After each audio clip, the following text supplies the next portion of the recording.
ಪ್ರೇಷಿತರ ಕಾರ್ಯಕಲಾಪಗಳಿಂದ ವಾಚನ.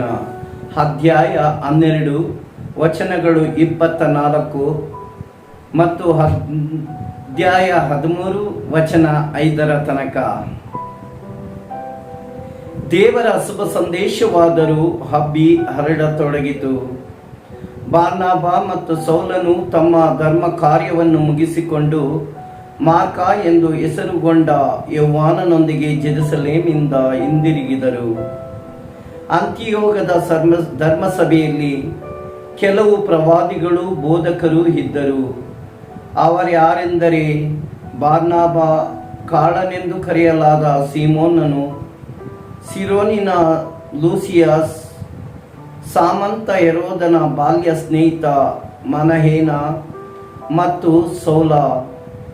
ಒಂದು ದಿನ ಅವರು ದೇವರ ಆರಾಧನೆಯಲ್ಲೂ ಉಪವಾಸ ವೃತ್ತದಲ್ಲೂ ನಿರತರಾಗಿದ್ದಾಗ ಪವಿತ್ರಾತ್ಮ ಬಾರ್ನಬ ಮತ್ತು ಸೌಲರನ್ನು, ನಾನು ಯಾವ ಕಾರ್ಯಕ್ಕಾಗಿ ಕರೆದಿದ್ದೇನೋ ಆ ಕಾರ್ಯಕ್ಕಾಗಿ ಮೀಸಲಾಗಿಡಿ ಎಂದರು.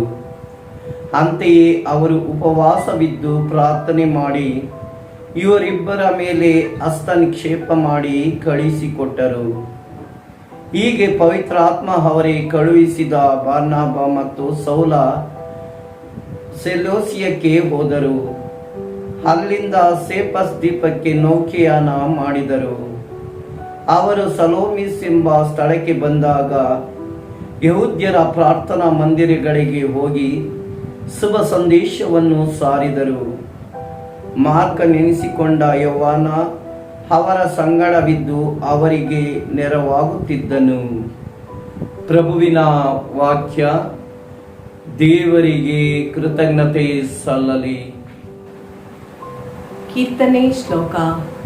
ನಿನ್ನ ಕೀರ್ತಿಸಲಿ ದೇವ ಜನರು, ಸಂಕೀರ್ತಿಸಲಿ ಅವರೆಲ್ಲರೂ. ಹರಸು ದೇವ, ನಮ್ಮನ್ನು ಆಶೀರ್ವದಿಸು. ನಿನ್ನ ಮುಖ ಕಾಂತಿಯಿಂದೆಮ್ಮನ್ನು ಬೆಳಗಿಸು. ಪ್ರಸಿದ್ಧವಾಗಲಿ ನಿನ್ನ ಸನ್ಮಾರ್ಗ ಜಗದೊಳೆಲ್ಲ. ಜೀವೋದ್ಧಾರಗೊಳಿಸುವ ನಿನ್ನ ಶಕ್ತಿ ಜಗತ್ತಿಗೆಲ್ಲ. ಶ್ಲೋಕ. ನಿನ್ನ ಕೀರ್ತಿಸಲಿ ದೇವ ಜನರು, ಸಂಕೀರ್ತಿಸಲಿ ಅವರೆಲ್ಲರೂ. ನ್ಯಾಯದ ಪ್ರಕಾರ ತೀರ್ಪಿಡುತ್ತಿ ಜನತೆಗೆ, ಆದರ್ಶ ನೀಡುತ್ತಿ ಜಗದ ರಾಷ್ಟ್ರಗಳಿಗೆ. ಹರ್ಷಾನಂದವಾಗಲಿ ಜನಾಂಗಗಳಿಗೆ. ಶ್ಲೋಕ. ನಿನ್ನ ಕೀರ್ತಿಸಲಿ ದೇವ ಜನರು, ಸಂಕೀರ್ತಿಸಲಿ ಅವರೆಲ್ಲರೂ.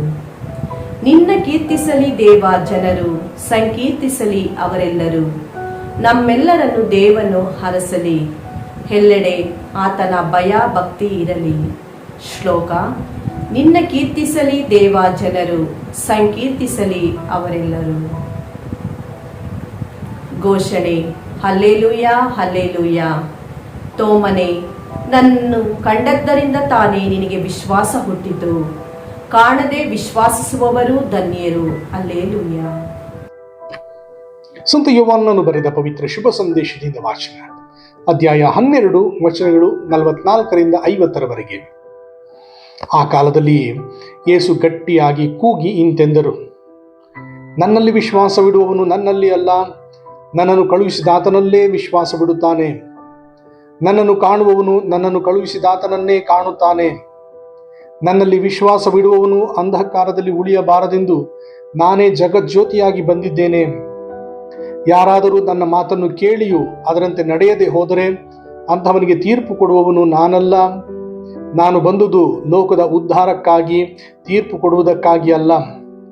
ನನ್ನನ್ನು ನಿರಾಕರಿಸಿ ನನ್ನ ಮಾತುಗಳನ್ನು ಅಂಗೀಕರಿಸದೆ ಹೋದವನಿಗೆ ತೀರ್ಪು ಕೊಡುವಂತಹದ್ದು ಒಂದು ಇದೆ. ಅದು ಯಾವುದೆಂದರೆ, ನಾನು ಆಡಿದ ಮಾತೆ. ಅಂತಿಮ ದಿನದಂದು ಅದೇ ಅವನಿಗೆ ತೀರ್ಪು ಕೊಡುವುದು. ಏಕೆಂದರೆ ನನ್ನಷ್ಟಕ್ಕೆ ನಾನೇ ಇದನ್ನೆಲ್ಲ ಮಾತನಾಡುತ್ತಿಲ್ಲ. ನನ್ನನ್ನು ಕಳುಹಿಸಿದ ಪಿತನೇ ನಾನು ಏನು ಹೇಳಬೇಕು, ಯಾವ ಮಾತನ್ನು ಆಡಬೇಕು ಎಂದು ನನಗೆ ಆಜ್ಞೆ ಮಾಡಿದ್ದಾರೆ. ಅವರ ಆಜ್ಞೆಯೇ ನಿತ್ಯ ಜೀವದಾಯಕ ಎಂದು ನಾನು ಬಲ್ಲೆ. ಆದುದರಿಂದಲೇ ಪಿತನು ಹೇಳಿದಂತೆಯೇ ನಾನು ಮಾತನಾಡುತ್ತೇನೆ. ಪ್ರಭುವಿನ ಶುಭ ಸಂದೇಶ. ಕ್ರಿಸ್ತರೇ ನಿಮಗೆ ಸ್ತುತಿ ಸಲ್ಲಲಿ.